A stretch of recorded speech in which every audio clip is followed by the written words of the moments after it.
What's going on, everybody? Tom here with Black Sheep Keto, and welcome to another free ketogenic recipe just for you subscribers out there. And if you're not a subscriber yet, please make sure you hit that subscribe button and ring the bell to help me reach my goal of 100,000 subscribers. Now today, we are going to be making a ketogenic cake since all of you guys love it when I make keto baked goods and treats. But today's cake is going to be outside of that realm of chocolate and vanilla that you see everywhere. That's right, today we're making a matcha green tea cake with a lemon buttercream frosting, and I must say it is absolutely delicious.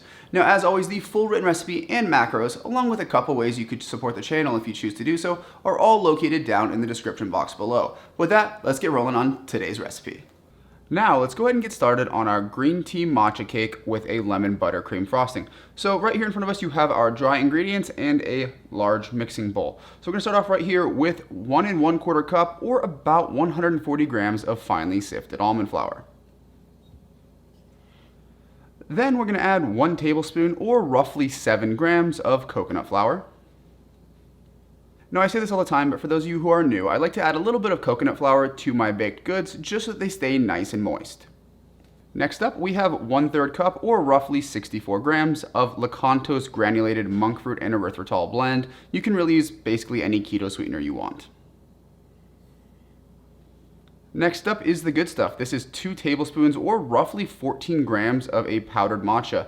Now, if you guys are gonna be buying this stuff, don't get the ceremonial grade. You'll pay way more than you need to. Just get the regular old grade matcha. It's like $6 or $7 a jar, not too bad.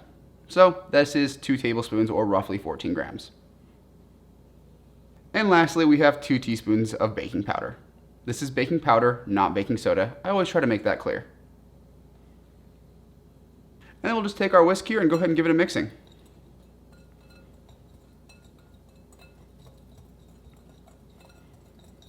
Now do your best to break up any clumps that you see. If there are a few, it's not a huge deal. And one final thing before we just call it with our dry ingredients, I'm gonna put in just a little dash of salt. Call it a pinch, if you will. And that's it. That is all of our dry ingredients. Now I'm gonna go ahead and set this aside and we'll get our wet ingredients ready to roll. Now, in the meantime, I do want to thank one of the supporters of our channel, and that is Golden Ratio Coffee. So right here, I do have their brand new golden milk coffee that just came out today. Look at that. It is absolutely awesome. It's the weirdest color you've ever seen, and I am drinking it out of one of the Black Sheep Keto mugs, but let me give this a taste. Got to keep the energy levels high for all of you guys. Now, if you do want to get your own Golden Ratio coffee, whether it be the golden milk, the golden coffee, any of their delicious golden coffees, go ahead and check out blacksheepketo.com/coffee. It will give you 15% off and it will help support the channel. There'll also be a link down in the description. Now, let's get those wet ingredients. Now here we have our wet ingredients, and obviously it's pretty simple. So right here I have 4 large eggs. I probably could have just put them in the bigger bowl and saved myself some dishes, huh? Then we have 1/2 teaspoon of liquid stevia. This is the stuff from Sweet Leaf, their Sweet Drops variety. It's about 24 times sweeter than sugar. So if you're getting some of that industrial stuff, you're gonna need to scale this down a little bit. But that's just 1/2 teaspoon. Then we're gonna add 1 teaspoon of vanilla extract. And lastly, 1/3 cup of heavy whipping cream. I'll put the milliliters on the screen. I believe it's like roughly 75.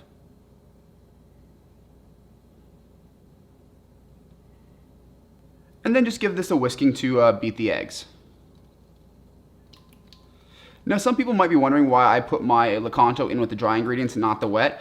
I've had some issues in the past where, especially if I'm using butter, the actual erythritol causes a weird reaction in the butter and it doesn't do anything, it just looks funny. So I found that just adding it in with my dry ingredients seems to kind of avoid that problem. And there we have it, our wet ingredients and our dry ingredients. And now it's pretty straightforward. Just pour your wet ingredients into the dry and give it a whisking until everything's kind of combined and moistened. You don't want to overmix this and whip all that air out. Just get it until you don't see any dry patches of ingredients.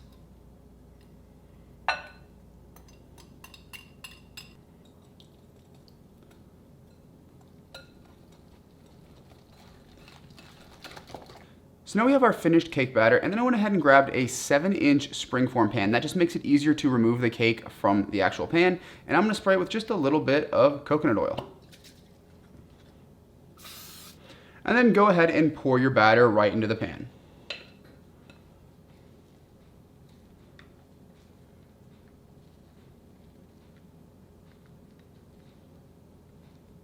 Now I like to plop this on the counter just a few times. So now we're going to put this into a 350-degree Fahrenheit oven. I'll put the Celsius equivalent on the screen right now for between 30 and 35 minutes. You can check if it's done by inserting a butter knife or a toothpick into the center of the cake and making sure that it comes out clean. For my oven, it takes about 33 minutes, which is why I say 30 to 35 depending on your oven. So I'm going to get this thing baking, and then we will catch up to make our lemon buttercream frosting. Now right here in front of me, you see all of the ingredients for our lemon buttercream frosting, and it's pretty straightforward. In this bowl, I have 1 stick, or I'll put the equivalent measurements on the screen right now, of a softened butter. And I've already done a bit of mixing on there, as you can tell. And that's totally not because I over softened it and had to let it reharden before we could do the step. Then we have right here 2.5 tablespoons of lemon juice.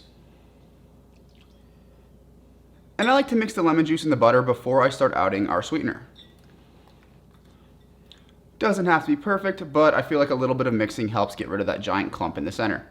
Now I just like to sprinkle in or roughly 72 grams of a powdered monk fruit based sweetener. Now this is from Anthony's, but Lakanto also makes one. It is a monk fruit and erythritol blend that is powdered, but again, any powdered keto friendly sweetener you can totally use for this. And just kind of dump it in there slowly while you mix.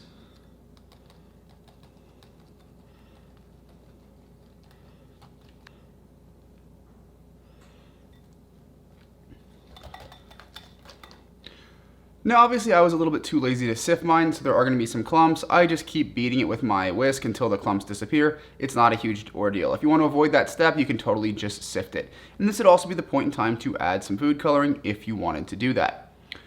So now that our lemon buttercream is done and the cake is out of the oven, there is time for one more step. And that step is to wait. Yes, I know this is the worst part, but that cake is really hot and we have a buttercream frosting. Heat, butter, you get the problem. It would create a massive mess. So once that cake is completely cool to the touch, you are good to go ahead and smear this frosting all over it. Now, in order to save some time, and let's be honest, you guys know how to frost the cake. You don't need to watch me do it. I'm just gonna go ahead and put the finished product up on the screen right now, and then I will catch up with you all for the taste test.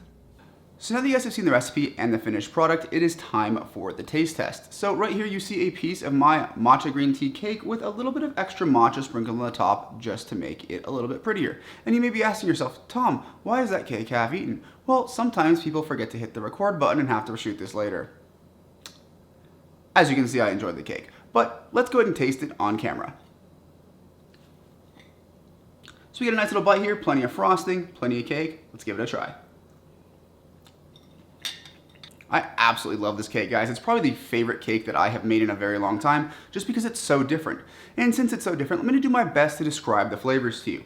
Now, the cake itself isn't super over the top sweet, and you get a bit of that earthiness from the green tea matcha that's in there. But it's balanced nicely by having a very sweet frosting with a bit of citrus from that lemon juice that cuts right through that earthy flavor. This cake is all about balance, and that's what I absolutely love about it. Of course, the only way you're gonna know what I'm talking about is if you try it. So the best way to do that is go ahead and check out the description box below where you can find a link to the full written recipe and macros down there. But with that, it is time to close out this video. So if you like this video, leave it a like. If you have any questions, comments, anything like that for me, leave them in the comment section. And if you have not subscribed yet, make sure you hit that subscribe button. And of course, before we go, I must say thank you to all of my supporters over on Patreon. I'll see you all in the next one.